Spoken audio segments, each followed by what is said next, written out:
Welcome to Road Pick Radio, where we give you a verbal image of life, and we are everyday people. Like to welcome you all to the show. So, the suspect in the FedEx shooting in Indianapolis has been identified as 19-year-old Brandon Scott Hole of Indiana. Two law enforcement officials briefed on the matter told the Associated Press the investigators searched a home in Indianapolis associated with Hole and seized evidence including desktop computers and other electronic media, the officials said. The officials could not discuss the matter publicly and spoke to the AP on condition of anonymity. Indianapolis police said earlier that they had not yet discovered the gunman's motive for opening fire with a rifle late Thursday night at a FedEx processing center near the Indianapolis airport. Now, white privilege. That's all I can say. Now, why am I saying this? Because they haven't released the photo. So it leads me to believe that Brandon Scott Hole was a white man.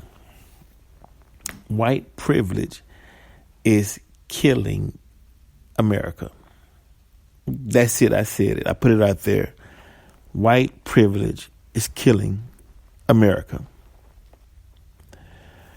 Every other race is being watched, scrutinized, criticized.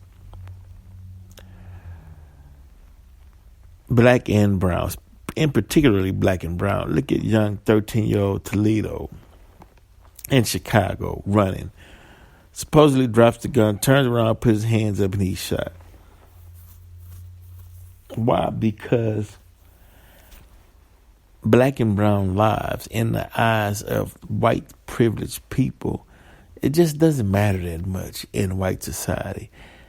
That's a psychosis due to the fact that they believe that the only thing that matters is themselves. They are oblivious to other people and other people's concerns. If it's not white, it's not right. Now, this is nothing to do with me personally teaching on race. I'm going off of what's been stated and the actions of this society.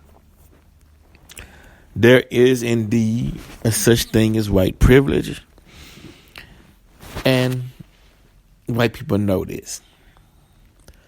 But it went on, and it's going on, and it's been going on for so long till it has become a sickness or a plague on society. Meaning that if a white person even believes that they're being criticized, that their white privilege is being taken from them, if they believe that they're not at the head of the table and another race is ahead of them, they can't handle it. They don't like taking orders from minorities, quote unquote minorities. And if they get upset, we all know the end result. They will come in with a firearm, shoot up everybody because their white privilege has been attacked in their minds. It's a sickness. What can we do about it? Well, it's hard to do something about it when people that are in high positions of power suffer from the same white privilege. They're not quick to act on another white person for crimes committed against humanity, especially when it comes to a white male. Now, a white female, they'll throw the book at her. You doing time. You get caught, a white male, they'll try to find all kind of ins and outs to try to save that one. But the white female, you'll get thrown under the bus, believe me. But even though that's when, if it comes down to the male or the female, the white female, you're going to get the brunt of it. All right. Now, you may say, well, this show on World Peak Radio, you're making up these things, dude. Come on, man. There's no such thing as white privilege. You have to do better than that, right? So what I want to do is I want to play something for you guys. And in between, I want to give my commentary on what's being said, because black people know this to be true. White people knows this to be true. And Mexicans knows this to be true. When I say Mexican, I mean not the European Spaniards. I'm talking about the Mexicanos, the Mexicans who, the indigenous. They know this to be true as well. So I want you all to listen to this and make your assessment on this Dandelion film, and it's called Whitewashed: Unmasking the World of Whiteness. Check it out. Little theme music for you guys. Little South Shoe action. They come in with the South Shoe. Do the little jazz hands. I don't have any trouble admitting that I'm a racist. I think it's absurd to try to fight with that. I grew up in this society. I was conditioned by it. I think internally in my psyche, I have grounded and rooted those attitudes, and I see it in me all the time. I don't like being a white man, and that's where I still am and working on it, because I know what I've done, what people like me have done. Part of being white is just not in any way acknowledging what it means to be white. I have a white skin, and that with that white skin comes along a whole mess of privileges that I have, and I don't ask for them, they just are there. You have started to break the code of silence a little bit when you start talking about white people and you start talking about this stuff. And you find yourself suddenly all alone. Now look, they believe that they're privileged just for being white. Things just, hey, it just happens. I'm white, and understandably so.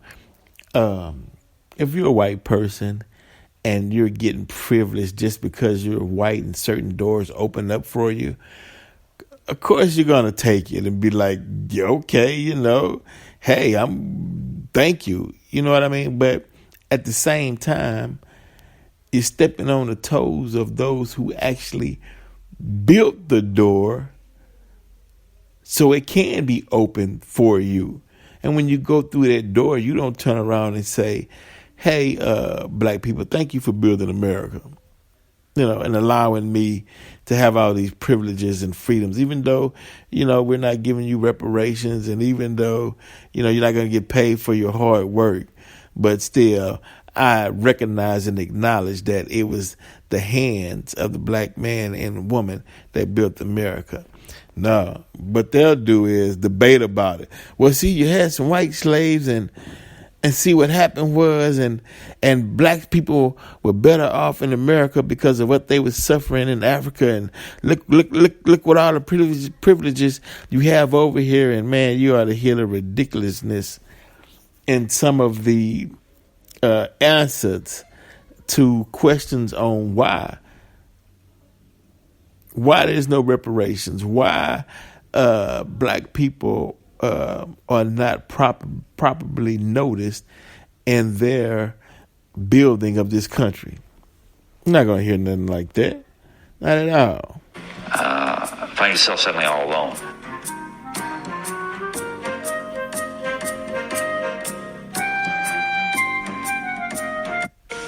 It has often seemed to me that also meant escaping their roots, where they came from, that there was a sort of a desire to to separate from that and to become something different.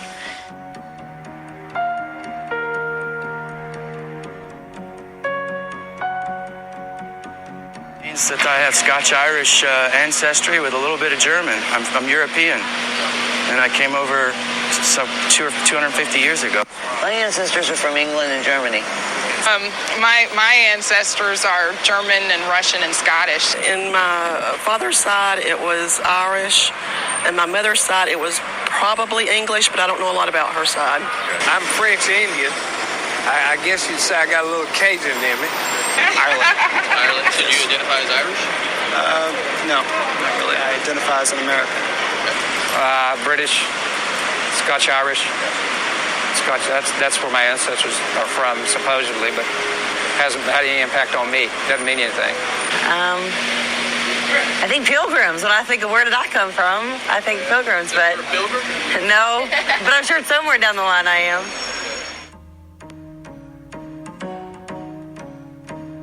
Because they were Irish, there was a lot of oppression, because they immigrated over from Ireland. So I thought a lot about what that was like for them as Irish people, but I never thought about what it was like for them and when they became white.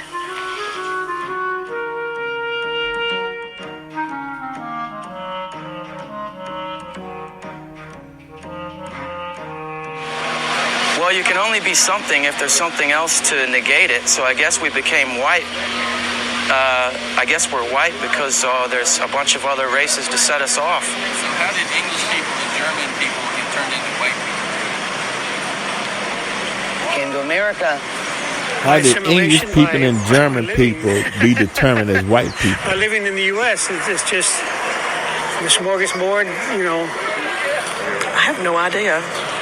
I honestly have no idea. Do you know how they got turned into British and Scotch people? How those people got turned into white people?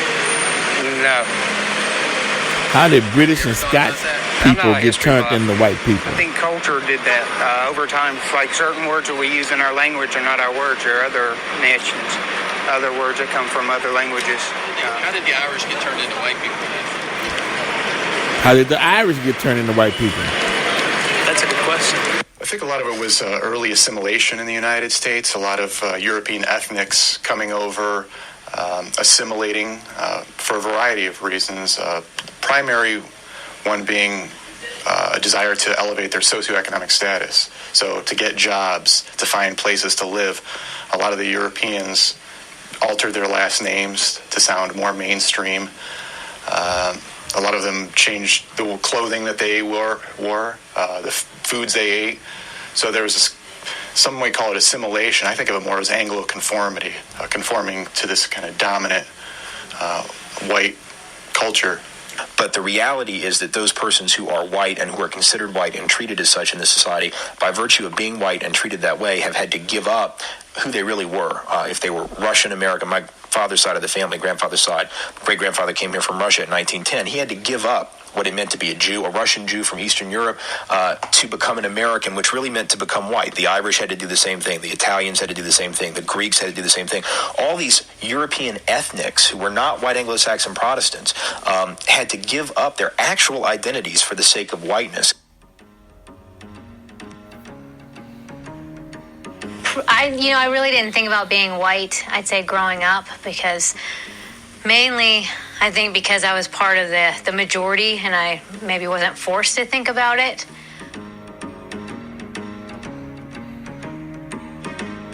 This is actually a study. I don't think it means anything. It's just, some people might think it means better, but to me it doesn't mean anything but just the color of my skin, really. How often do you think about being white? Not very often. I really don't think about it a lot at all. Hardly ever. It's just me. Racially, do you see yourself as a white person? No, I see myself as a person. Person? So you ever think about being a white person? No. Probably not very often. Not really. Sometimes I got a lot of black friends. Sometimes we make jokes about it and everything, but not really. It doesn't matter to me whether I'm white, pink, or purple, or black. I don't care. depends on the social situation. Sometimes I'll be the only white person in the room when it's reversed, when the tables are sort of flipped. How do you identify racially? Do you see yourself as a white man? I think that everybody is equal in the eyes of the Lord. So you don't see yourself as a white person? Not as much as most people. I think when it's all said and done, we're equal, and definitely inside and outside. But I don't know if I ever considered myself white or thought about it. At one point, I'm sure I did, but I don't really have any recollection of when it was, which I think is a total reflection of whiteness, of never having to sort of contemplate why people treat you the way they do. To be white means to be a member of a dominant racial group in a society that I'd consider white supremacist. And to be white in a white supremacist society, not just a racist society, because that's almost too generic. To be white in a white supremacist society is to be able to have the luxury of oblivion, to be oblivious to the injustices, to be oblivious to racial privilege, to be oblivious, frankly, to one's own identity. So it is, in a sense, to be invisible to oneself. Well, I think to be white in this culture means to deny the reality of racism. And it means to deny the privilege that we have as whites. Most people who are whites don't want to accept that they are privileged because they are.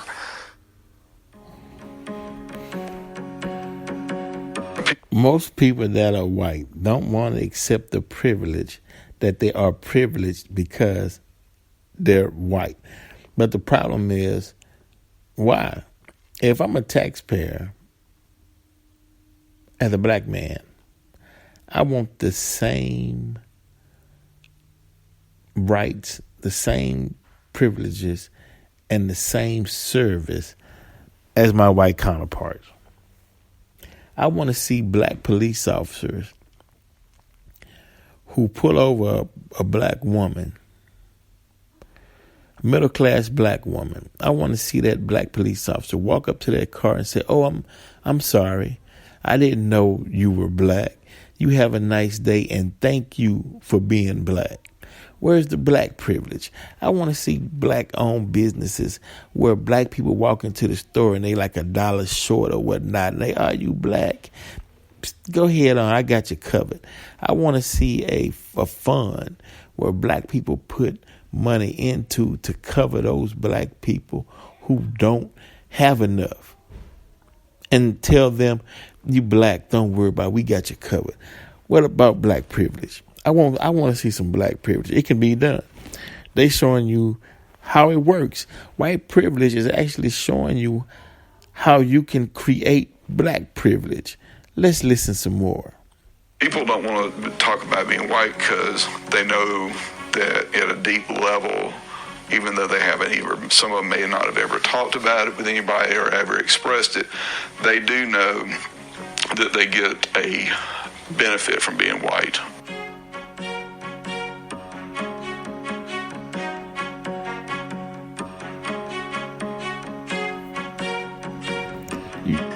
You all notice that when a white person does a mass shooting and kill a lot of people, they'll say, "Well, he had a bad day, or he was suffering from some type of mental illness, whatever." But if there's any other race, they call it a bloody murder, killing, homicide, a thug, and look at the terminologies they use. That when you have white privilege, then they try to soften the blow a little bit. Why not do that? We need black privilege. Let's soften the blow for each other. White in this country, there's certain advantages that come your way, and it doesn't really matter whether you want to or not, or whether you're in touch with it or not. Now I know there are privileges that I enjoy simply because I'm white. Every minute of my life, I'm aware of my white privilege, of the fact that I have a white skin, and that with that white skin comes along a whole mess of privileges that I have, and I don't ask for them, they just are there. There are things that come to me, that belong to me, that I'm given and that I expect just because I'm white. But there's things he said that belongs to him, that are given to him, that he expects because he's white. Because he's saying that my forefathers in slavery enslaved black people to produce for me so I can have these privileges, and I'm going to take these privileges. I expect these privileges because I'm white and I'm dominant, not because of skin color. No, he feels he's dominant because he dominated the different races by the barrel of the gun and took it, and will hold on to those privileges by any means necessary. That's what he's saying. Never wonder about, ask about, discuss. And that's the power of it, is that the privilege of expecting that I'm going to go to good schools and that I'm going to have choices no matter what, that there will always be a choice that will be probably pretty reasonable, that will work out pretty well for me. To me, it's about privilege. A lot of people get to walk around thinking that we live in a meritocracy and thinking that their own hard work is the only thing that's, responsible for their achievements. I think that it means, it has, and I think that it shapes everything. White privilege is probably the freedom to move through the world fearlessly in a way that black people cannot move through the world. That you can take advantage of opportunities with much less fear and an assumption that you'll be treated equally with all other white people. Part of it is not having to even think about it. And so in a way, it's sort of like the privilege of having that space in your mind free to think about other things and be concerned about other things. So it's not even having to think about race is part of the privilege.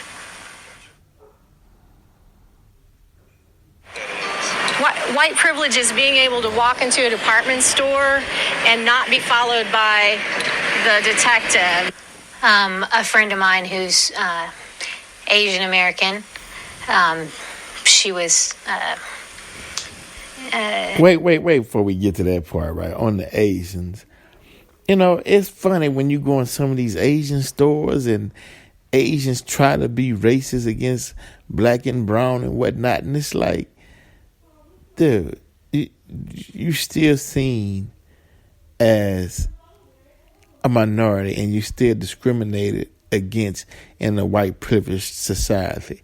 It's asinine for victims of racism to turn on each other and then try to use racism on each other. It's just funny, man, when you see them. And it's like, you would never get respect as trying to be racist as an Asian when you all are seen on the bottom of the totem pole as well. Very unfairly treated at a department store. She was at a cosmetics counter, and she had bought something, and it came with a free gift.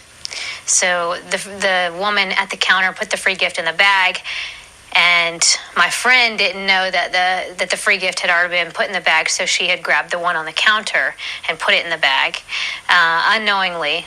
Just as the sweetest woman, wouldn't hurt a fly. And they called the cops on her, and she was taken to jail and arrested.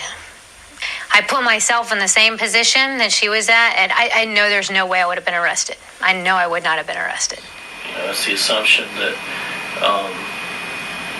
when you go to buy a car that you're going to have the money. Well, it's the assumption that when you go into a real estate office looking for a place to rent, unless you wear raggedy clothes, it's that you're going to want to go into this nice neighborhood. You basically get to say what you want to, be any way you want to. You get privilege. You don't have to work as hard. You can slack off in jobs and still get promoted and still not have to worry about somebody coming after you. So whiteness to me is about privilege and access to information systems and people and power that you didn't earn. I went through a time where I was poor and I had to take care of my father, and I worked with about 100 African-American men, and I was the only white male on the shop floor. And I was really horrible at this job. It was a metal grinder. I'd grind too much of it. I'd make big indentations. I was constantly messing up, and I was sure I was going to get fired. It was just a matter of time. And about 6 months into the job, the boss and a few of the managers come over. They're all white men. And I thought, this is it. This is the day I'm getting fired. And they came over and told me that they've had their eye on me and they think that I'm management material. I said, what? Yeah. And they said, yeah, you stick around for a while and we think you've got potential to be a manager here. It's all embedded in every piece of our country. It's embedded in every structure that we have. It's embedded in our economics. It's embedded everywhere. When I walk into a bank, or when I walk into anybody's neighborhood, or when I walk into anybody's store, that I'm acceptable, that I can go anywhere I want, and I'm seen as an acceptable person. And the reason I am acceptable is because I'm white. I remember when I was going to get my driver's license renewed for the first time. I really couldn't see very much without glasses. I didn't have any glasses with me. They had you go to one of these machines you look in and, see like what letter it is and etc. I couldn't see any of it. I was one of the few white people there. And the guy behind the desk was this older white guy. And he just said, oh, don't worry about it. Go ahead. I was like, is he just letting everybody through? And I saw that he wasn't. And I kind of was like, oh, okay. It's the ability to walk into the bank in Savannah when we were ready to build our house and borrow $100,000, and neither one of us were working. I mean, that to me, that is just so incredible that we could do that. I mean, of course we had to present, we had to give them facts and figures and all that kind of thing. But, if you were a person of color and you walked in and you said, well, we're neither working and they're going to loan you $100,000, I don't think so. Wow. Oh, simple things. I mean, from everything from the ease of getting a bank loan to knowing that I can drive just about anywhere in this city and not get stopped because of my color by the police. When I drive down the road and I get pulled over by a police officer, it's probably because either I've broken the law or I'm getting a flat tire and the police officer's going to tell me I'm getting a flat tire.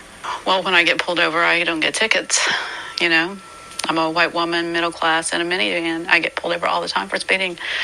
And it's almost become a joke. And then, the police officers apologized to me for pulling me over, and I know if I was a person of color, that wouldn't happen, I know that I would be pulled over a lot more if I was a person of color because I speed every day. And so I get stopped, they look at my license, and then they let me go, I've experienced whiteness on the 3 occasions that I've been pulled over by law enforcement driving a car. One time I ran a red light, it was turning red, right? Another time I was speeding, another time I had a headlight out. And every single time I got off with a warning. I never got a ticket for any of those things. It was privilege and whiteness, therefore, that helped get me off. And I think for the average person, it would be whiteness that would allow me not to even have to think about why. I could get away in thinking, I sweet-talked my way out of that. I did, but I was aided by the fact that I'm white.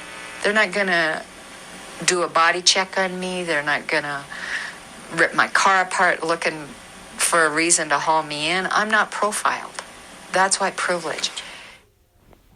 White privilege is not being profiled.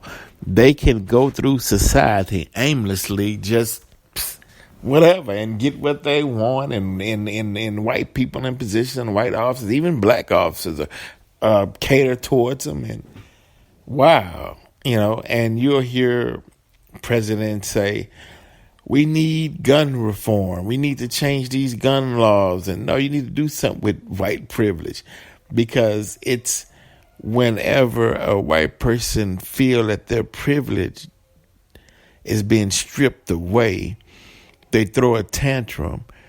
They're privileged to get the guns, as many guns as they want. Privileged to get as many bullets as they want. Can just go to a place unsuspected and undetected because they're white and shoot up a place. Now, we all know most of the mass shootings are done by white men.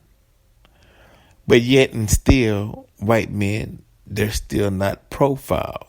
You got white supremacist organizations going through Oregon, all over America, and still not profiled. All right?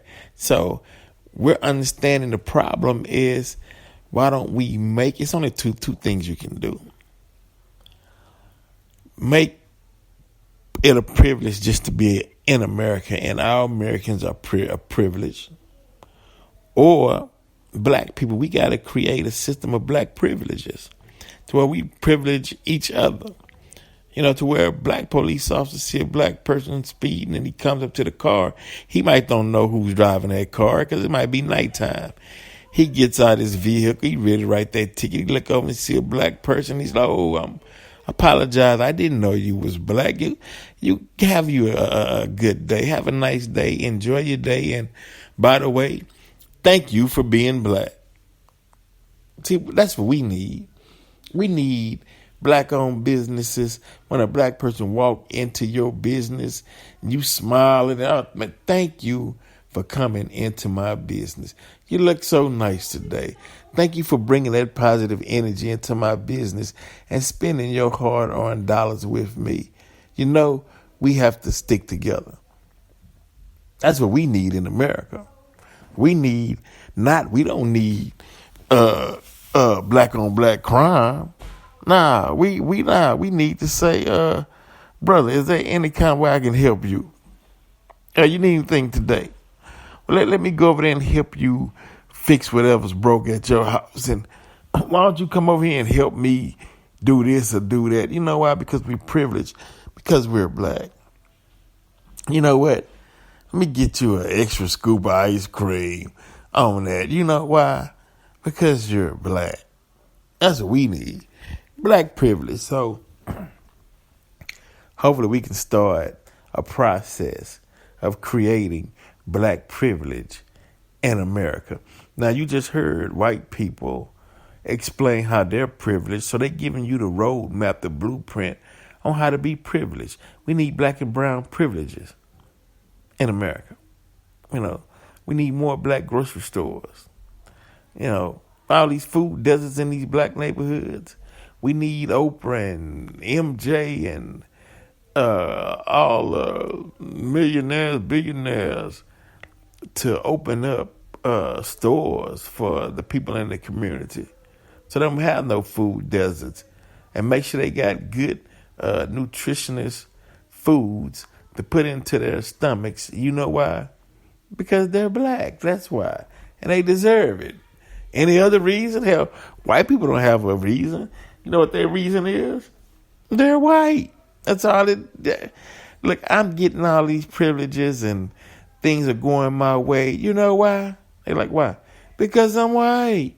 Same thing needs to happen with the black people. You know, look, my day, I have so many good days. People giving me things. I'm rolling. Life is good. You know why? Because I'm black. Verbal Peak Radio. We're out.